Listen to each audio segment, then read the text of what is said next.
Hi. Today I want to talk to you about something that is so near and dear to my heart. And I don't know how long this video is going to be, and there might be bloopers, there might be background noise, but I hope that you have a few minutes of peace and quiet, and I hope that you're sitting down with a pen and a paper, and I hope that you can really grasp this thing that I'm so passionate about and so excited about that I want to talk to you about today. So today I want to talk about dreaming and dreaming big. And I know you might roll your eyes when you think about, oh brother, here we go. And I get it. I used to be like that too. But I want to talk to you like we are sitting in my living room or at Starbucks on a nice comfy couch. And I just want to be open and honest with you today about dreaming and my experiences with dreaming and how I have evolved.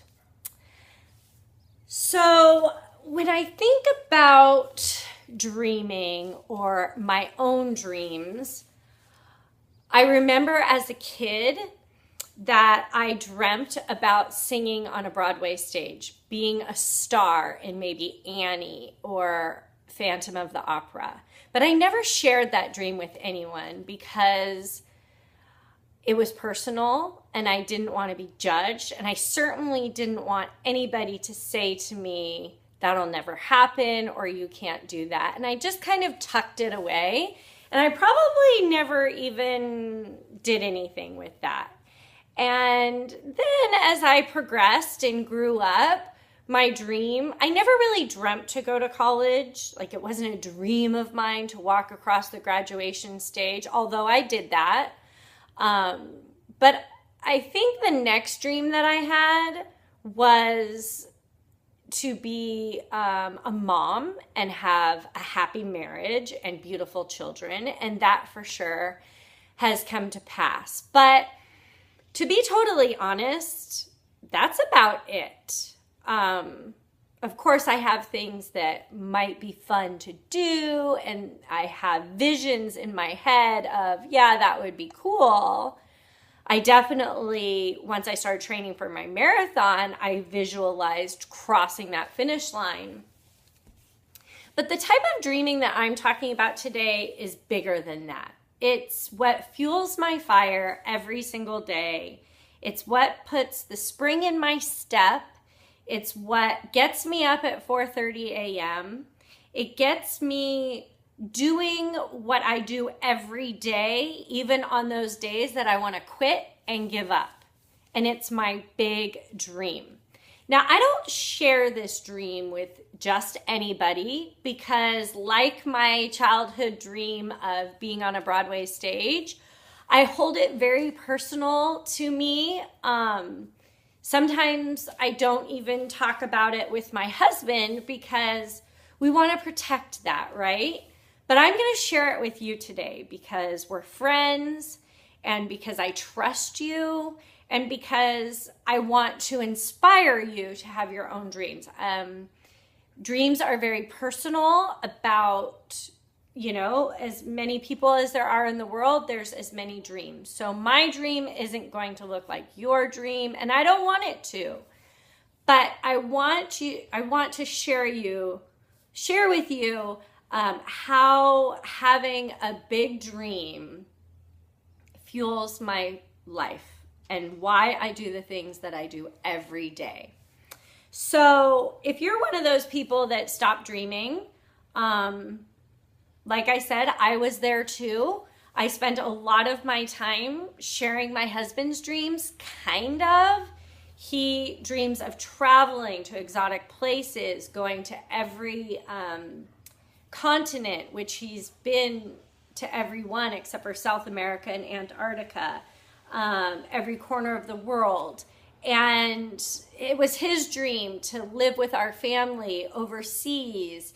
And I just kind of have been in the passenger seat along for the ride of his dreams. And that all changed.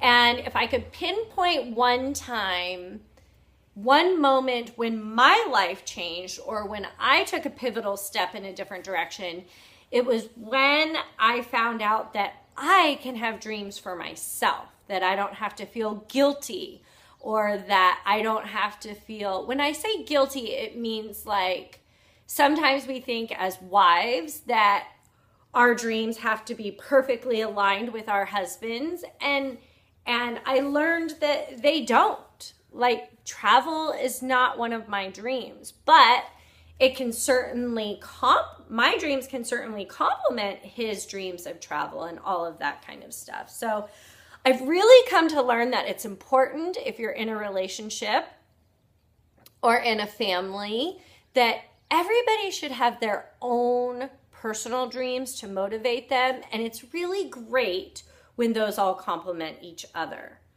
So I'm going to tell you my dream. And I'm so passionate about it, and it's evolved over time. But now I can actually feel the emotions of it. So I'm going to share that with you. So I didn't have this dream until I moved here to Southern California, Los Angeles area, and we live. And the reason I'm sitting in front of this window, even though it's not the perfect lighting, is because it's important about my dream. If you can see down that street, you can see the ocean. We live about 0.9 miles from the ocean. It's down the hill. I don't walk there often because I hate coming back up the hill. I certainly don't bike there often because I hate biking back up the hill. But that ocean and that view is part of my dream. And I love the house that we live in, but I know it's temporary. So my dream is to live closer to the ocean. Now I know that you might be thinking you're less than a mile from the beach. Isn't that good enough? But it isn't for me personally, and this is why. I have a vision and I have a dream for the future of living in a house that is walking distance to the sand. Not just walking distance for someone in shape or someone, I mean walking distance for toddlers. And I have a vision of my grandchildren when they're walking in their swimsuits and carrying sand toys, that they can do it on their own from grandma's house. And I visualize that. I visualize little boys and little girls in their swimsuits carrying their pails and having water wings on. And that's why I want to live close to the sand, because my vision is to have a home. Now, it doesn't have to be a mansion, but to have a home where my children and my grandchildren and my friends want to come and visit me. Now, we used to have a really big house, and I could honestly say that the happiest I ever am is when my house is full of people who I love. I love entertaining. I love having my house full of laughter, and I love when my kids' friends are over. And my dream is to have a home. In this house, I don't really invite people over for dinner because it's very teeny and it's just not set up to have groups of people over. And so like I said, I don't want a mansion, but I want some place where my kids and grandkids and my friends and my loved ones will want to come and visit during the summer or for holidays, and that they can be comfortable. And I want it to be close to the sand so that when we want to go to the beach for an hour, we can do that. And that it's not a big hassle and it's not difficult. And I also envision my daughter-in-law or my daughter sitting on the beach, and if their little ones need to take a nap, it's really easy to take them back to the house and give them a nap and maybe watch us from a window or something. You get the idea. And this dream is very tangible, right? I feel these things and I feel how happy I am to be that grandma and that matriarch that gathers her chickens and her little chicks for holidays and summers. I don't love to travel, so a big component of it for me to live here is to feel that sense of vacation and relaxation at my home so that people will want to travel to me. I also want, like I said, it doesn't have to be a big house, but I would like it to have a fence and a small garden. And I also want to be able to be running on that same strand that I run on now when I'm 65, even 70. So that's part of my vision too. Another part of my vision that has evolved and that's pretty new is that I'm super excited about it, is in January, I went to a leadership retreat where we stayed at a beautiful home that is just vacation rentals. And I loved that. And I thought, how cool would it be to have my small house, but to also have a vacation rental here at the beach that I can have monthly income on? And how fun would it be to have welcome baskets, for people who come and stay at the beach, and to have boogie boards and surfboards and sand toys and all those things. I love being a hostess and I love decorating a house, and I would love to have a separate place that I can rent out across the internet as a source of income. But then when friends and family want to come too, I have a place for them to stay. So that's part of my dream too. So I know that this is long, but I wanted to share my heart with you. This dream is what drives me to wake up early in the morning to work out, because I won't be able to run on the strand and stay active with my grandchildren and want to even walk to the beach, even if it's a short step.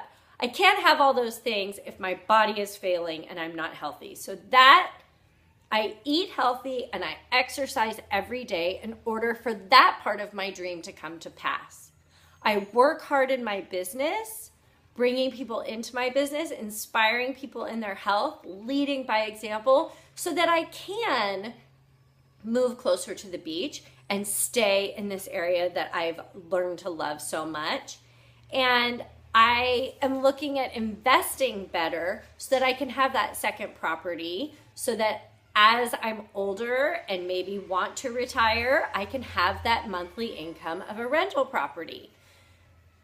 But most importantly are strengthening relationships with my children, my future grandchildren, my husband, my family, and my loved ones. I reach out to people every day so that in my dream, I'm not alone, and that I have people that want to come to the beach and visit me, and my house is always full with loved ones. So I work on my relationships every day. I work on my health every day. I work on finances. Like maybe we don't go to Hawaii when we had the opportunity because I want to put money away to buy my house that's closer to the beach. So all of my actions, my daily actions, are to make that dream come to pass. Now it's a lofty dream. And it might not all happen, but darn it, I'm going to give my 100% to make sure that it does every day. And I know whether it's the slight edge or the compound effect, that those actions done every day over time will get me to my dream and to my goal. I know that. If you don't know that, then my friend, that's where personal development comes in. I learned that. I learned how to dream, and I learned how to believe that my dreams could happen through personal development. Sorry about the garbage cans, through reading 10 pages of a good book every single day, to believe in myself, to believe in my actions, to know how to make my dreams happen. I don't want to be that little girl that never made it to Broadway because I didn't do the things that it took to make it to Broadway. I never took voice lessons. I never took dance lessons. It was my dream that I kept in my pocket, and I never shared it with anybody, and I certainly didn't know how to make it happen. But this dream about having loved ones around me at the beach and being healthy to enjoy them, that dream I know can come true. So I want you, my friend, to dream big. And if you want to share your big dreams with me, I would love that. And trust me, I didn't come to this big dream that I'm so passionate about that I can feel overnight. It has evolved. So yours can evolve too. Just start by writing down a paragraph about something scary. It's, my dream about buying a house close to the beach was scary. But the more I refined it, and the more I think about it, and the more I dream about it, and the more I take the actions to make it happen, it's not scary anymore. It's exciting. Okay, what is your big dream? Think about it, define it, and share it.